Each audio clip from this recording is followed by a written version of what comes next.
Mon Seigneur et mon Dieu, Majesté suprême, je m'incline devant ton trône de la grâce pour contempler ta magnificence, ta gloire, pour te dire merci pour la vie, merci pour la création et merci pour tous tes bienfaits envers moi. Tu es vraiment digne d'adoration et de louange, maintenant et pour les siècles des siècles. Père Céleste, sois miséricordieux envers moi et envers tous les autres qui te cherchent. Délivre-moi de tous mes ennemis et de tous mes adversaires. Augmente-nous à la fois de pouvoir continuellement te servir de tout notre être. Mon nom c'est Boniface Pardon, votre serviteur. Je vous salue fraternellement dans le précieux nom du divin Sauveur Jésus-Christ, le roi des rois, l'envoyé du Père, qu'il vienne nous sauver et nous délivre en toutes circonstances. Enfin, je vous dis merci et bienvenue sur le web, chers internautes, à l'écoute et à la visualisation de cette nouvelle édition. Soyez bénis. Le titre d'aujourd'hui, c'est « Juste à quand ces prophètes veulent-ils prophétiser le mensonge, prophétiser la tromperie de leur cœur ?»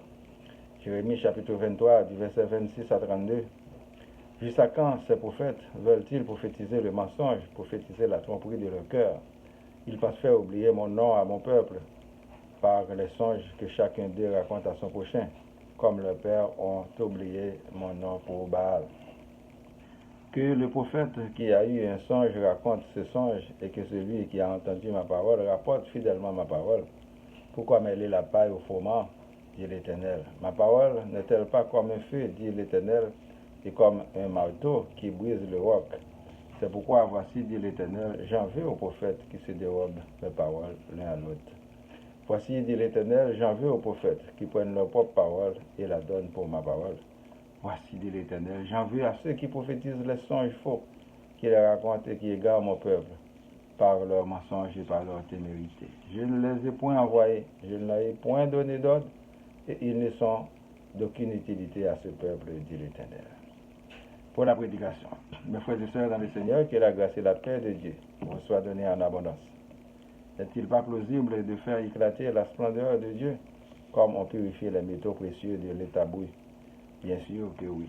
Nous devons tous attirer la bénédiction de Dieu sur nous en lui faisant plaisir, en écoutant ses paroles, en lui cédant la première place, en faisant confiance à l'Éternel Dieu, c'est lui donner le plein accord pour faire ce qu'il veut avec nous, pour nous procurer le bonheur parfait en lui. Le texte d'aujourd'hui nous parle des prophètes imposteurs qui se nomment prophètes pour tromper les vulnérables. Ils parlent très fortement pour impressionner et duper leur communauté. Comment les reconnaître?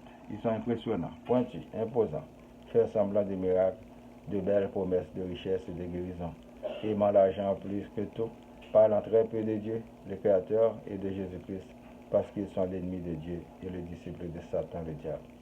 La repentance ne les intéresse pas. Ils ne connaissent rien du royaume de Dieu parce qu'ils n'ont pas la foi. Ils utilisent l'Éternel Dieu et le Sauveur Jésus-Christ comme une marque de commerce, comme un lieu d'affaires. Vous pouvez avec un œil lumineux les regarder. Comme ils ne vous laissent pas poser des questions afin de rester dans les ténèbres, ils sont là pour vous terroriser et vous appauvrir sournoisement. À votre réveil, vous aurez un amer regret pour la vie d'avoir été manipulé par un gourou. Jésus nous dit personne ne peut venir au Père sans l'appel de l'Éternel Dieu. De là, c'est à lui seul que nous devons faire confiance pour avoir la vie éternelle. Jésus priait le Père et nous devons faire pareil, puisqu'ils ne font qu'un. C'est Jésus qui nous montre le Père. Nous devons garder les préceptes et les enseignements de Jésus-Christ. Le Saint-Esprit, de par sa puissance, peut nous éclairer afin de faire éclater la lumière et nous délivrer des griffes des faux prophètes. Ils apparaissent beaux, mais pas bons. Ils apparaissent vrais, mais faux. Il y en a qui parlent de leur propre gré, en prétendant que c'est Dieu qui parle. Soyez vigilants en tout temps. Si vous vous faites avoir, c'est vous qui souffrez. Ils ne parlent que de leurs problèmes à eux, c'est-à-dire très égoïstes et même égocentriques. Ils sont très pressés avec vous afin que vos yeux ne soient pas ouverts. Soyez sur vos gardes. L'Éternel peut vous révéler des affaires et vous délivrer de leur obsession. N'ont-ils pas déjà donné des dates en ce qui concerne le retour du Fils de l'homme? Oui, mais par fanatisme, vous défendez même le diable. Quelle erreur pour tous ceux qui veulent être délivrés. Nous devons apprendre à défendre le bien tout en condamnant le mal. Ainsi, nous pouvons répéter haut et fort que nous sommes des enfants de lumière et nous sortirons de l'emprise du diable. Peuple haïtien, comment nous souhaitons nos papis malades, bon Dieu la vie. Nous devons faire un pile attention dans la vie ça. Bon Dieu nous dit non, pas faire personne confiance pour nous pas honte, mais seule confiance, mais faire confiance, nous avons une bénédiction. Nous tous presque conscients de misère nous, mais nous attendons un sauveur étranger qui complice dans sa nouille là. Soit dirigeant de nous, pas qu'à prendre une bonne décision, qu'à bon pour pays. Mais c'est dicter l'autre monde, il va appliquer. Ça veut dire, ça qui est bon pour l'autre monde, c'est nous qui souffrir. C'est nous qui pouvons revendiquer. Ils n'ont pas fait nos cadeaux. C'est travail, c'est bataille pour nous changer. Mais c'est pour nous quitter coquin avec mes dames. Haïtiens pas jamais gagner.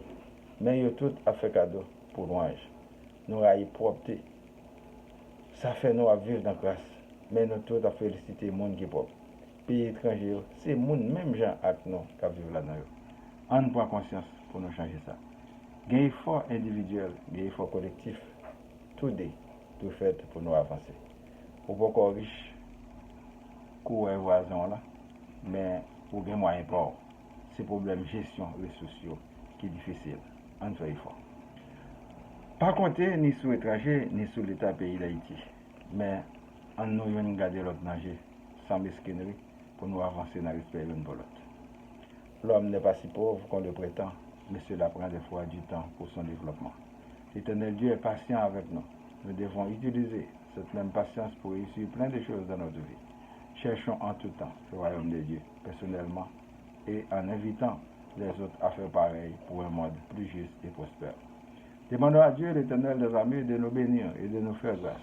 Que Jésus nous sauve, que l'Esprit Saint nous éclaire le chemin. Nous prions pour moi, ma famille, vos familles, les membres du groupe Spiritualité, les amis, les démunis, les personnes malades, les personnes éprouvées, les prisonniers, les chômeurs, les leaders, les personnes vulnérables, les villes Laval, Montréal, Québec, Canada et le monde entier. Que la paix soit sur le monde. Récitons notre Père qui es aux cieux. Que ton nom soit sanctifié, que ton règne vienne, que ta volonté soit faite sur la terre comme au ciel. Donne-nous aujourd'hui notre pain de ce jour. Pardonne-nous nos offenses comme nous pardonnons aussi à ceux qui nous ont offensés. Et ne nous laisse pas entrer en tentation, mais délivre-nous du mal. Car c'est à toi que la tienne, le règne, la puissance et la gloire, au siècle des siècles. Amen. Je vous souhaite de passer une bonne journée et une bonne semaine. Lisez et méditez toujours sur la parole de Dieu. C'est votre serviteur Boniface Parade. Merci et à la prochaine.